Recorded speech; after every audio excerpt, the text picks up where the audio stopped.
سلام دوستان، با یک ویدیو جدید در خدمتتون هستیم و در این ویدیو می‌خواهیم در رابطه با بیماری پروستات، علل بزرگ شدن و اینکه چه معجون‌های طبیعی به درمان این بیماری کمک میکنه و از رشد پروستات جلوگیری میکنه رو براتون ویدیویی رو تهیه کردیم که امیدواریم با دیدن این ویدیو لایک کنید و با دوستان خودتون هم سهیم بشید.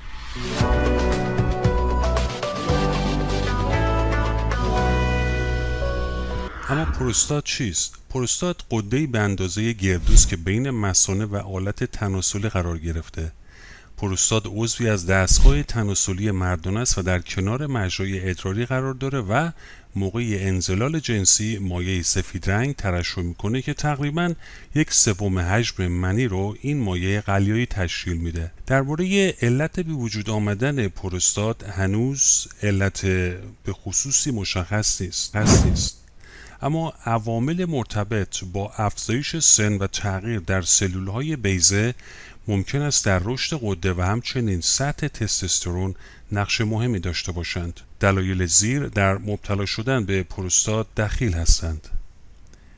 اول، سابقه فامیلی یا ژنتیکی است. دوم، چاقی بیش از حد. سوم، داشتن بیماری دیابت نوع اول و دوم.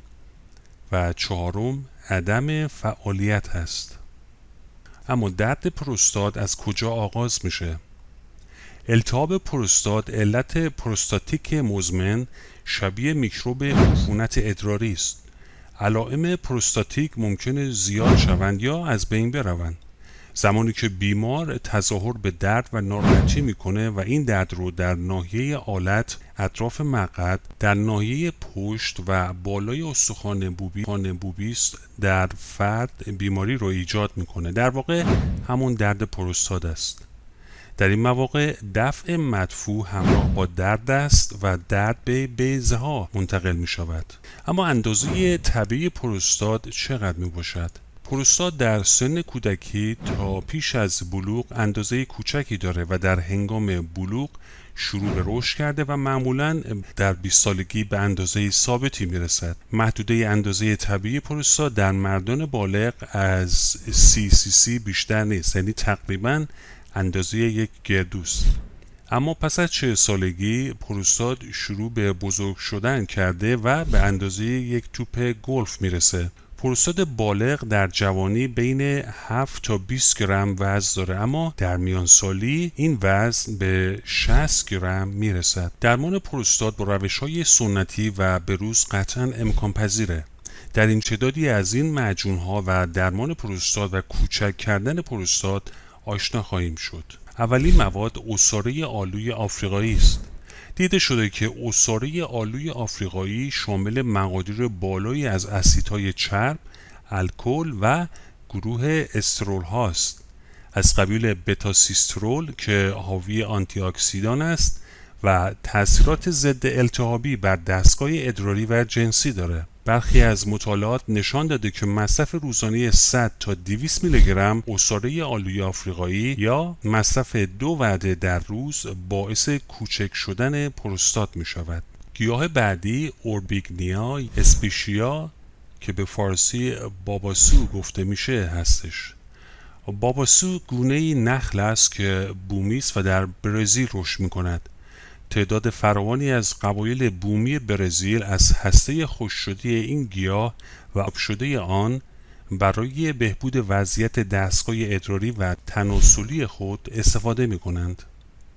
دیده شده که روغن دانه باباسو از تولید تستوسترون جلوگیری میکنه و سایر بخش‌های دانه شامل ترکیبات ضد التهابی و آنتی اکسیدانی هستند. گیاه بعدی گزنه است. گزنه مانند آلوی آفریقایی بادبزنی حاوی ترکیبات ضد التهابی و آنتی اکسیدانی است. گاهی ریشه گزنه را با نخل بادبزنی ترکیب می کنند.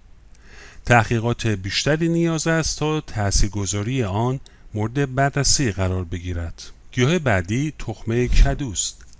تخم کدو حاوی بتاسیسترول و ترکیبی است که مشابه کلسترول بوده و در برخی گیاهان یافت شده. مطالعات مقدماتی نشان داده احتمال اینکه بتاسیسترول جریان ادرار رو بهبود ببخشه و ادرار باقی مانده در مثانه رو پس از تخلیه ادرار کاهش بده وجود داره. برخی مطالعات توصیه میکنند برای کوچک کردن پروستات روزانه 10 گرم عصاره تخم کدو مصرف بشه. همینطور محققان تگزاسی به فرمولی دست یافتند که کاهش تغذیه بافت تومورال درمان پروستات را امکان پذیر می کند. این ترکیب که از ادغام انگور قرمز و زردچوبه به دست می آید تأثیر بی‌نظیری در درمان پروستات و سرطان‌های دیگر دارد.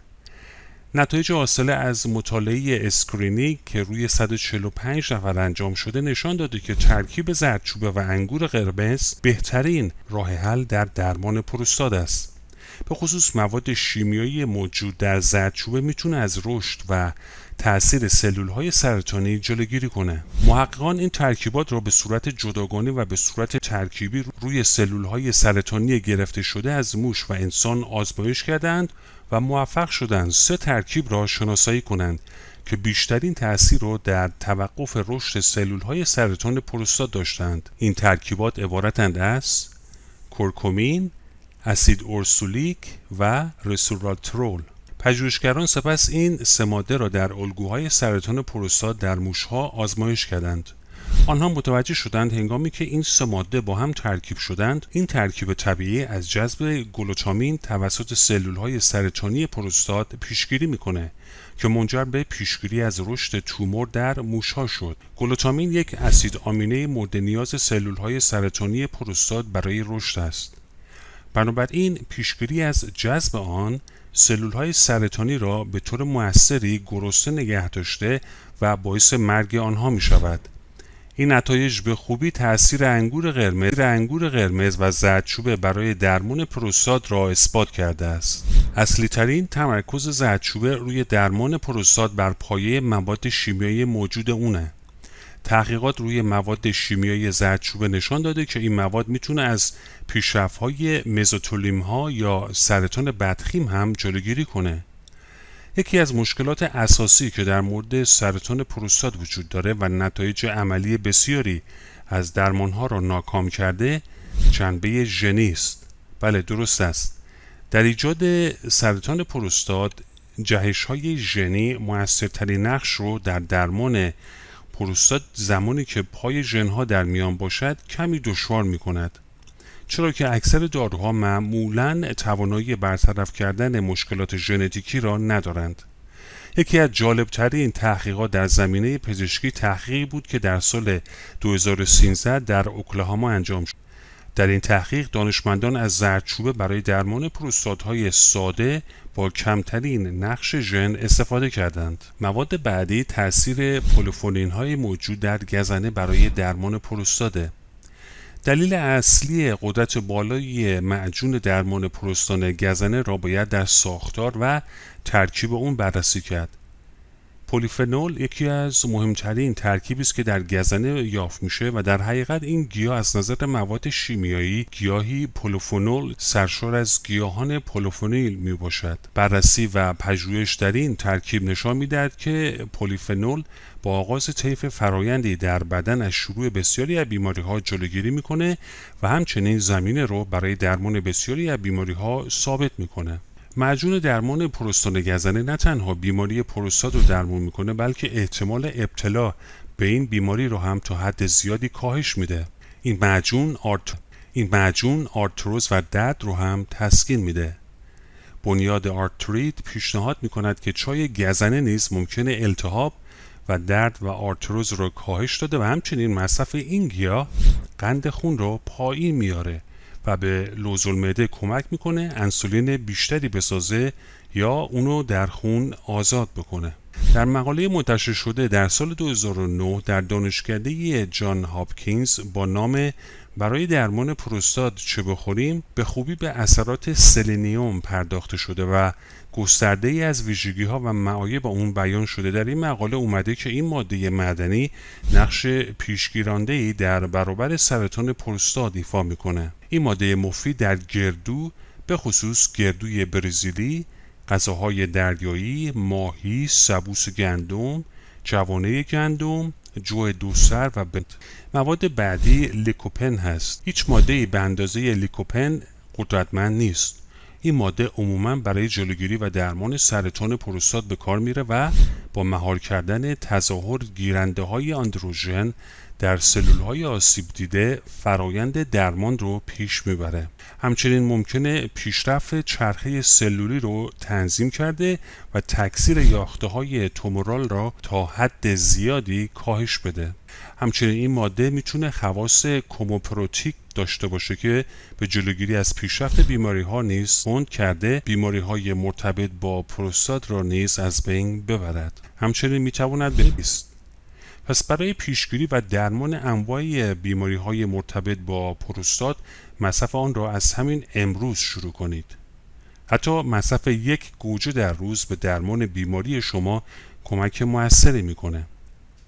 معمولا هرچه میوه یا سبزی رنگ صورتی یا قرمز تیره تری داشته باشد میزان لیکوپین در آن بیشتر است. سایر منابع لیکوپین عبارتند از میوه پاپایا، میوه گرپفروت صورتی، هندوانه، گواوا، هویج، فلفل دلمه‌ای قرمز، زردآلو و کلم بنفش می باشد. دوستان عزیز، از شما تشکر می کنیم که تا پایان این ویدیو با ما بودید و امیدواریم که مطالب زیادی در رابطه با پروستات، علل، رشد و کنترل اون آموخته باشید و همچنین وی و معجون‌هایی که برای شما معرفی کردیم برای شما کارساز باشه و به سلامتی شما کمک بکنه.